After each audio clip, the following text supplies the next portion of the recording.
is it? Some kind of cloak. Well, let's see then. Put it on.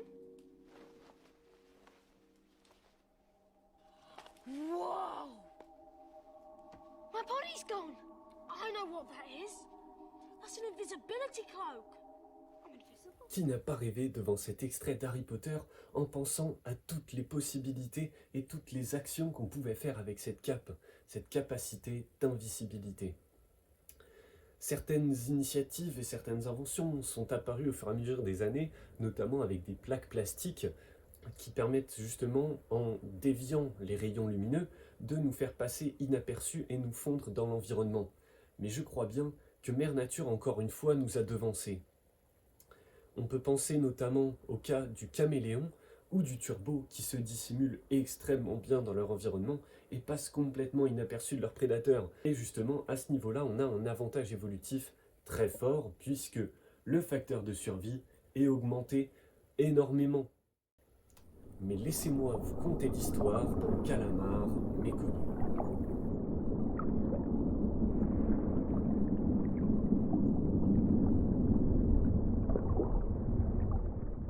La nuit, dans les eaux du Pacifique Sud, la lune illumine les eaux radieuses. Dans un décor paradisiaque, un individu se déplace dans l'environnement.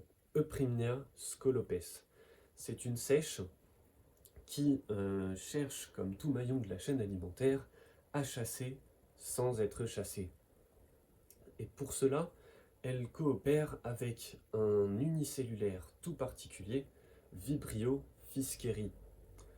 Cet unicellulaire est bioluminescent, c'est-à-dire qu'avec des réactions de son métabolisme, elle peut justement créer de la lumière. Mais à ce moment-là, on a une première question qui apparaît. Pourquoi, la nuit, un chasseur ne voudrait pas être repéré et coopérerait alors avec une bactérie bioluminescente? C'est quand même assez particulier de vouloir se transformer en lampe torche alors qu'on cherche de passer inaperçu. Mais c'est ici que notre interaction devient intéressante. En effet, Euphrymnia scolopes se nourrit principalement de crevettes et de petits individus, son régime alimentaire pouvant être un petit peu élargi, notamment en laboratoire, à des poissons. Mais là n'est pas l'intérêt. Cette seiche, elle est aussi la cible de prédateurs comme des plus gros poissons, les requins ou d'autres. Et ses proies se trouvant à faible profondeur, en surface, elle est particulièrement exposée aux prédateurs qui seraient situés en dessous, en profondeur, sur le fond sableux, et pourraient la voir passer avec l'ombre créée par la présence de la lune dans le ciel. À ce moment-là, en fait, quand une seiche passe, on la distingue à peine.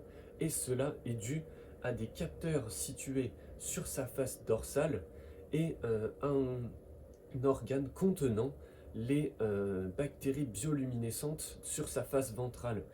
Et par cette coopération, la lumière ressentie sur sa face dorsale est restituée avec une quantité lumineuse quasiment équivalente sur la face ventrale et passe complètement inaperçue. Mais si on s'intéresse un peu plus à la bactérie en elle-même, on remarque que la bioluminescence varie selon la concentration en bactéries. On appelle cela le quorum sensing.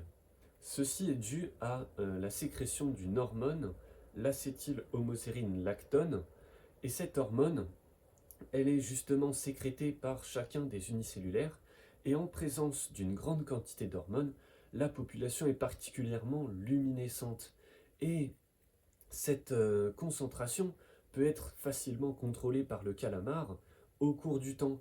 En effet, des recherches ont montré que la bioluminescence varie nettement au cours de la nuit. On a une bioluminescence particulièrement marquée au début de la nuit, quand justement le calamar chasse, mais en fin de nuit, où il se cache et se dissimule de ses prédateurs, la bioluminescence est presque minimale. À l'aube, la seiche n'émet aucun rayonnement et se dissimule donc très bien de ses prédateurs, mais au moment de la chasse, on a cette bioluminescence qui est proportionnelle à la lumière réémise par la Lune par ce contrôle de concentration.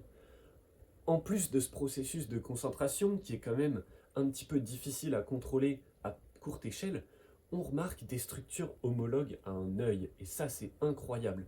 À l'endroit de l'organe où sont contenues les bactéries, on observe la présence d'un tissu qui a d'ailleurs été appelé l'iris. En effet, il contrôle la luminescence en fonction d'un signal électrique apporté.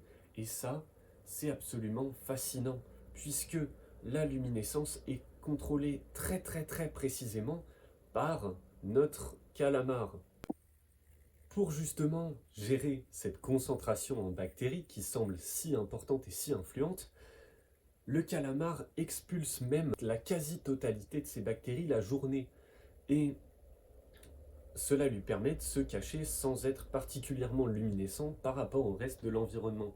La faible quantité restante n'est pas bioluminescente pour les questions de quorum sensing qu'on a mentionnées auparavant, mais cette quantité de bactéries, elle va être suffisante pour recruter d'autres bactéries qui sont présentes la journée dans l'océan. Et d'ailleurs, tous les soirs, le calamar doit donc recruter des bactéries. Ce processus est également extrêmement contrôlé et on a vraiment des organes très spécialisés puisque à l'entrée de cette cavité où sont contenues les bactéries bioluminescentes et où elles sont concentrées, on a certains tissus qui sélectionnent les bactéries puisqu'on a une grande diversité dans l'océan. Cette sélection de bactéries qui est extrêmement précise et d'ailleurs au même moment on a un retrait du flagelle qui permet de limiter les mouvements de la bactérie qui consommerait l'énergie donnée par le calamar. Cet ensemble de sélection et justement de perte de capacité permet une optimisation de la symbiose puisque toute l'énergie distribuée par le calamar dans cette cavité est consommée par les bactéries bioluminescentes et presque exclusivement pour leur capacité de bioluminescence. Et ça, c'est vraiment incroyable. On a ainsi un organe très spécialisé chez cette sèche qui permet justement de contrôler la lumière et de passer inaperçu. En plus justement d'être optimisé au niveau de l'organe, cette organisation jour-nuit qu'on dit nictémérale constitue vraiment un exemple et une référence pour les symbioses dites nictémérales. Cette symbiose est donc absolument fascinante. Peut-être que l'homme s'en servira un jour pour justement ces technologies de dissimulation. J'ai hâte de voir les prochaines innovations dans ce domaine puisque c'est vraiment fascinant et ça montre vraiment la capacité d'innovation de l'homme. Et ces inspirations de la nature, à mon sens, doivent être vraiment considérées puisque c'est déjà des prouesses fascinantes en termes d'innovation permises par les forces évolutives. En tout cas, j'espère que vous avez aimé en connaître un peu plus sur Euphremia scolopes. Et si vous êtes toujours là, je vous en remercie sincèrement. Ça me fait vraiment plaisir de voir des gens qui viennent voir mes vidéos, qui sont intéressés. J'espère que vous avez plaisir à les regarder aussi. J'essaye d'être aussi dynamique que possible et on va s'y faire au fur et à mesure du temps. En tout cas, je vous demande juste, comme d'habitude, un petit pouce bleu, un petit commentaire sur la forme comme sur le fond. Je sais qu'il n'est pas incroyable, mais on fait avec ce qu'on a. On est toujours aussi motivé. Un petit abonnement pour ne pas rater les prochaines vidéos. Et sur ce, bye les shooters!